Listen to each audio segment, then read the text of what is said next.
আসসালামু আলাইকুম বিয়স।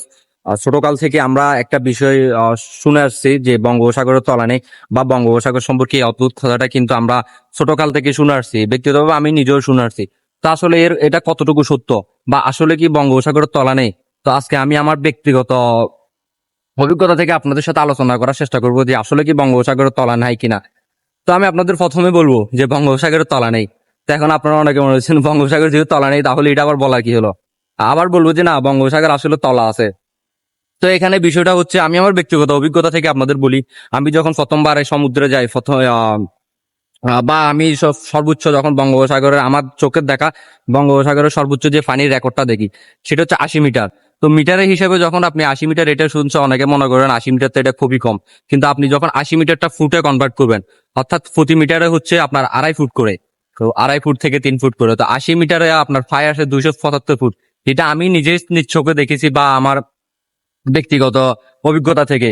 তো এই যেখানে 275 মিটার নিচে বঙ্গোপসাগরের নিচে পানি আছে, তাহলে একবার চোখ বন্ধ করে ভাবুন 275 মিটার নিচে কি আদৌ কি কখনো যাওয়া সম্ভব, বা ওই পর্যন্ত কি কখনো পৌঁছানো সম্ভব? 275 মিটার বলতে গেলে ফন্ডো ফাই 200 তলার উপরে বিল্ডিং বলা, বাই সরি, 50 থেকে 60 তলা বিল্ডিং। একবার চোখ বন্ধ করে ভাবুন তো ওই পর্যন্ত যাওয়া কি কোনো সম্ভব? আসলে বিষয়টা এমন দাঁড়িয়েছে, আমাদের একটা কমন অভ্যাস বা আমাদের একটা কমন আমরা যে জিনিসটা কখনো পারবো না বা যে জিনিসটা কখনো সম্ভব না, তখন আমরা বলি ওই জিনিসটা নাই। এটা এটা হচ্ছে বাস্তবতা। তো বঙ্গোপসাগরের ক্ষেত্রে বিষয়টা সেম। কারণ আমরা কখনো চাইলেও বঙ্গোপসাগরের তলায় যেতে পারবো না বা চাইলেও কখনো সেখানে যাওয়া সম্ভব না। ঠিক এই কারণে আসলে বলা হয় যে বঙ্গোপসাগরের তলা নেই। আসলে প্রত্যেক জিনিসের শেষ আছে, সবকিছু শুরু যেমন আছে, ওটা শেষও আছে।